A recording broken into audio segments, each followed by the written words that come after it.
അന്വേഷണം അട്ടിമറിക്കാൻ നീക്കം നടക്കുമെന്നും പ്രതിപക്ഷ നേതാവ് ഒരു ആരോപണം ഉന്നയിച്ചിട്ടുണ്ട്. അല്ല, പ്രതിപക്ഷ നേതാവ് ഓരോ ദിവസവും ഓരോ അഭിപ്രായമല്ലേ. ഞാൻ നേരത്തെ പറഞ്ഞു, ഒരു നിയമസഭാ സെഷനിൽ ഏകകിടപ്പാട സംരക്ഷണ നിയമം, സേവനാവകാശ നിയമം, ഇങ്ങനെ ഉൾപ്പെടെയുള്ള വളരെ പ്രധാനപ്പെട്ട നിയമനിർമ്മാണത്തിൽ നിന്ന് പ്രതിപക്ഷം പൂർണ്ണമായും ബഹിഷ്കരിച്ചത് എന്തിന്റെ അടിസ്ഥാനത്തിലായിരുന്നു?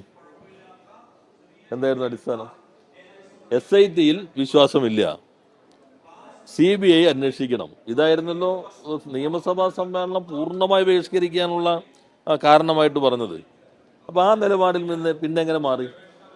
അന്ന് മുഖ്യമന്ത്രി തന്നെ സഭയിൽ പറഞ്ഞു, ഹൈക്കോടതിയുടെ മേൽനോട്ടത്തിലുള്ള അന്വേഷണമാണ്, ആ അന്വേഷണത്തിൽ എല്ലാവരും വിശ്വാസം അർപ്പിക്കുകയാണ് വേണ്ടത്. ഞങ്ങൾ തന്നെ പ്രതിപക്ഷ നേതാവിനോട് ചോദിച്ചു, നിങ്ങൾക്ക് ഹൈക്കോടതിയാണോ വിശ്വാസം, CBI ആണോ വിശ്വാസം? അദ്ദേഹം ഹൈക്കോടതിയല്ല CBI ആണ് വിശ്വാസം എന്ന് പറഞ്ഞിട്ടാണ് നിയമനിർമ്മാണ പ്രക്രിയ പൂർണ്ണമായിട്ടും പ്രതിപക്ഷം ബഹിഷ്കരിച്ചത്. പിന്നെ നേരെ മലക്കം പറഞ്ഞിട്ട് SIT വന്നു. ഇപ്പം അദ്ദേഹം പറഞ്ഞു ഈ ബന്ധമുണ്ട്. യഥാർത്ഥത്തിൽ ഇതെല്ലാം ഹൈക്കോടതിയുടെ മേൽനോട്ടത്തിൽ നടക്കുന്ന ആളുകളല്ലേ. ഹൈക്കോടതിയുടെ മേൽനോട്ടത്തിലാണ് ഓരോ ഉദ്യോഗസ്ഥനെയും ഹൈക്കോടതിയുടെ അംഗീകാരത്തോടു കൂടിയാണ് നിശ്ചയിക്കുന്നത്. യഥാർത്ഥത്തിൽ അതീവ ഗൗരവമായൊരു പ്രശ്നം പ്രതിപക്ഷ നേതാവ് ഉന്നയിച്ചു. മുഖ്യമന്ത്രിയുടെ ഓഫീസിൽ നിന്ന് ഫോൺ വഴി സമ്മർദ്ദം ചെലുത്തുന്നു. അപ്പോ പ്രതിപക്ഷ നേതാവ് പറയുന്നു ഇത് ലീക്ക് ചെയ്ത് കിട്ടാൻ വേണ്ടിയാണ്.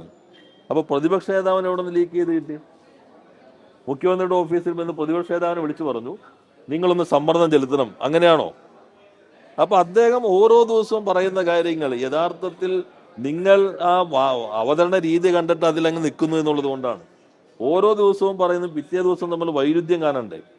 ഞങ്ങൾ ഗവൺമെന്റ് ഈ തുടക്കം മുതൽ പറയുന്നു ഹൈക്കോടതിയുടെ മേൽനോട്ടത്തിൽ അന്വേഷണം അത് പൂർണ്ണമായിട്ട് മുന്നോട്ട് വരട്ടെ. ഇപ്പോ SIT-യിൽ വിശ്വാസമില്ല എന്ന് പറയാനുള്ള കാരണം എന്താ? ഇപ്പൊ ഗൗരവമായ ചില പ്രശ്നങ്ങൾ കൂടി വന്നിരിക്കുന്നു. ആന്റണി പറയുന്നു 2011 ആണ് സോണിയാഗാന്ധിയെ കണ്ടിട്ടുള്ളത്. ഞാൻ മാധ്യമങ്ങൾ ചിലത് കണ്ടത് അങ്ങനെയാണ്. ശബരിമലയിലെ വളരെ പ്രധാനിയായ പോറ്റിയെ സോണിയാഗാന്ധിയുടെ അടുത്തേക്ക് കൊണ്ടുപോകുന്നു. അപ്പൊ അന്നേ ശബരിമലയിൽ വളരെ പ്രധാനിയാണ് പോറ്റി എന്ന് UDF സാക്ഷ്യപ്പെടുത്തുന്നു. ആ പോറ്റിയും ഗോവർദ്ധനും തമ്മിൽ ഒന്നിച്ചു നിൽക്കുന്ന ഇതേവരെ വന്ന ഏക ചിത്രം അങ്ങേയറ്റം കർക്കശമായി സുരക്ഷയുള്ള സോണിയാഗാന്ധിയുടെ വീട്ടിൽ UDF കൺവീനർ ഉൾപ്പെടെയുള്ള ആളുകൾ നിൽക്കുന്ന ഏക ചിത്രം മാത്രമാണ്. അപ്പോൾ SIT ഏതെങ്കിലും ഒരു ഘട്ടത്തിൽ നിൽക്കരുത്. ഇപ്പൊ നിങ്ങൾ തന്നെ പറയുന്നുണ്ടല്ലോ വേറെയും ചില മോഷണങ്ങൾ അവിടെ നടന്നിട്ടുണ്ട്. അത് വേരിലേക്ക് എത്തണം. അതാണ് നാട് ആഗ്രഹിക്കുന്നത്. ഈ ശബരിമലയുടെ പേരിൽ ഈ ഒറ്റ പ്രശ്നം മാത്രമല്ല, ആ ആരാധനാലയത്തിന് ശബരിമലയുടെ പവിത്രതയുടെ മറപിടിച്ചുകൊണ്ട് ഏറെക്കാലമായി എന്തൊക്കെ നടന്നിട്ടുണ്ട്, അത് എവിടെ നിന്ന് തുടങ്ങി, എന്തെല്ലാം ഇതിലേക്ക് എത്തിയിട്ടുണ്ട്, എല്ലാ വശവും സ്വാഭാവികമായിട്ട് ഹൈക്കോടതിയുടെ മേൽനോട്ടത്തിലാകുമ്പോൾ SIT അന്വേഷിക്കുമല്ലോ. SIT അന്വേഷിക്കും എവിടെയൊക്കെ വരെ പോകും? രമേശ് ചെന്നിത്തലയ്ക്ക് എന്ന് പറഞ്ഞ് പുരാവസ്തു അന്വേഷണം. നേരത്തെ തന്നെ പുരാവസ്തുവിന്റെ വിദേശത്ത് കടയുള്ള സഹോദരിയുള്ള നേതാവും ഇന്ത്യയിലുണ്ട് എന്നുള്ളത് മാധ്യമങ്ങൾ വന്നിട്ടുണ്ടല്ലോ. അപ്പൊ ഇങ്ങനെ പല ഭാഗങ്ങളിലേക്ക് അന്വേഷണം പോകുമോ? ഞങ്ങൾ ഇന്ന ആളുകളൊന്നും കുറ്റക്കാരാണെന്നോ ഇന്ന രീതിയിലാണെന്നോ ഗവൺമെന്റ് ഈ അന്വേഷണത്തിൽ ഒരു തരത്തിൽ ഇടപെടുന്നില്ല. ഇതിന്റെ സത്യം പൂർണ്ണമായിട്ട് വെളിയിലേക്ക് കൊണ്ടുവരണം. ഇതിനകത്ത് ഉൾപ്പെട്ടിട്ടുള്ള മുഴുവൻ ആളുകളെ നിയമത്തിന് മുൻപിലേക്ക് കൊണ്ടുവരണം. അതിനാവശ്യമായിട്ടുള്ള എല്ലാ തരത്തിലുള്ള അന്വേഷണവും ഹൈക്കോടതിയുടെ മേൽനോട്ടത്തിൽ SIT നടത്തും എന്നാണ് കണക്കാക്കുന്നത്. ഇപ്പോൾ അവിശ്വാസം പറയുന്നത് ഇത് പലയിടങ്ങളിലേക്കും അന്വേഷണം വ്യാപിക്കുമെന്ന ഭയത്തെ തുടർന്നാണ് ഈ മലക്കം മറിച്ചൽ പ്രതിപക്ഷ നേതാവ് നടത്തുന്നത്.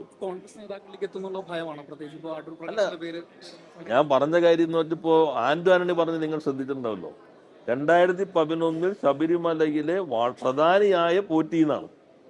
അപ്പൊ എന്നാ പ്രധാനിയായത്? ആര് വഴി പ്രധാനിയായി? ആ പ്രധാനിയായാൽ ഒരു ദിവസം ഈ പറയുന്ന പ്രശ്നത്തിൽ മാത്രമാണോ ഈ കളവ് നടത്തിയിട്ടുണ്ടാവുക? അതിന് മുൻപ് എന്തൊക്കെ നടത്തിയിട്ടുണ്ടാവും? സ്വാഭാവികമായിട്ടും അതുമായിട്ട് ആരൊക്കെ ബന്ധമുണ്ട് ചിത്രങ്ങളെല്ലാം പറയുന്നത്. അപ്പൊ എല്ലാ വശവും അന്വേഷിക്കട്ടെ. ഇന്ന ആളാണെന്ന് ഞങ്ങൾ അതിനകത്ത് ഗവൺമെന്റ് ഈ ആൾ പ്രതിയാകാം, ഈ ഫോട്ടോ കണ്ടു, അതെങ്ങനെയാകാം എന്നൊന്നും ഗവൺമെന്റ് അതിനകത്ത് ഇടപെടുന്നേ ഇല്ല. ഹൈക്കോടതിയുടെ മേൽനോട്ടത്തിൽ സ്വതന്ത്രമായി SIT അന്വേഷിക്കുന്നു. SIT അന്വേഷിക്കുമ്പോൾ സ്വാഭാവികമായിട്ടും ഈ പ്രധാനിയായ കാലഘട്ടത്തിൽ തന്നെ എന്തൊക്കെ അവിടെ നടന്നിട്ടുണ്ട്, എന്തൊക്കെ അവിടെ നിന്ന് പോയിട്ടുണ്ടാകാൻ ഇടയുണ്ടോ, അതെല്ലാം സ്വാഭാവികമായിട്ട് പരിശോധിക്കുമല്ലോ. ആ പരിഭ്രാന്തിയാണോ മലക്കം മറിച്ചലിന് കാരണം എന്ന് ഇപ്പൊ ഞാൻ പറയുന്നില്ല, സംശയിക്കാം. ഈ വെള്ളാപ്പള്ളിയിൽ സ്വർണം പോയിട്ടുള്ള ഏതാ അവസ്ഥ വ്യക്തമാണ്. കൂടുതൽ സ്വർണം പോയിട്ടുണ്ട്. അതായത് ഞാൻ പറഞ്ഞ തുടക്കം മുതൽ തുടങ്ങണം. അപ്പോ ശരിക്കും വേരിലേക്ക് എത്തണം. ഇന്നിപ്പോ വിജിലൻസ് കോടതിയിൽ കൊടുത്ത അത് ഞാൻ പറഞ്ഞ അത് SIT ആ തുടക്കം മുതൽ വരട്ടെ. UDF ഭരണകാലത്തും കൂടി വേണം. ഇന്ന ഭരണം എന്നല്ലോ പറയുന്നത്, ഭരണം നോക്കിയിട്ടൊന്നും അല്ലല്ലോ. ഇത് നാം കാണേണ്ടത് ക്ഷേത്രങ്ങളിലും ഇങ്ങനെയുള്ള സ്ഥലങ്ങളിൽ കയറിപ്പറ്റുന്ന ചില ആളുകൾ, അവര് ഈ വിശ്വാസത്തെ ശരിക്കും, അവരാണ് ശരിക്കും വിശ്വാസം ഇല്ലാത്ത ആളുകൾ. അവര് ഇതിനെ ഉപയോഗപ്പെടുത്തിക്കൊണ്ട് നടത്തുന്നു. അവരാരൊക്കെ സഹായിച്ചിട്ടുണ്ടോ, എന്തെങ്കിലും ബന്ധങ്ങളുണ്ടോ, എന്ന് മുതൽ തുടങ്ങി ഏതറ്റം വരെ പോയി, അതെല്ലാം അന്വേഷണത്തിൽ വരട്ടെ. അല്ലാതെ ഇന്ന ആള് UDFന്റെ ഭരണകാലം LDFന്റെ ഭരണകാലം എന്നല്ല. ഇപ്പൊ 2011 സോണിയാഗാന്ധിയുടെ അടുത്ത് പോറ്റി വളരെ പ്രധാനിയാണെന്ന് ഇപ്പൊ UDF ഇപ്പൊ സാക്ഷ്യപ്പെടുത്തിയല്ലോ. എന്നാൽ അടൂർ പ്രകാശ് പറഞ്ഞത് അങ്ങനെയല്ല, 19 ശേഷമാണ് പറഞ്ഞത്. രണ്ടാണ്. അപ്പൊ 2 ചിത്രങ്ങൾ അവർ ഇപ്പോൾ ഉറപ്പുവരുത്തി, മാധ്യമങ്ങളിലൂടെ തന്നെ 2 പേര് സാക്ഷ്യപ്പെടുത്തി. ഈ ആന്റോ ആന്റണി പറഞ്ഞു 2011 അടൂർ പ്രകാശ് പറഞ്ഞു 2019 ശേഷമാണ്. അപ്പൊ ഈ 2 ചിത്രങ്ങൾ അവർ ഉറപ്പുവരുത്തി അങ്ങനെ സംഭവം ഉണ്ട്, പോറ്റി അന്നേ പ്രധാനിയാണ്. അപ്പൊ അതെല്ലാം SIT അന്വേഷിക്കട്ടെ. ഏതാ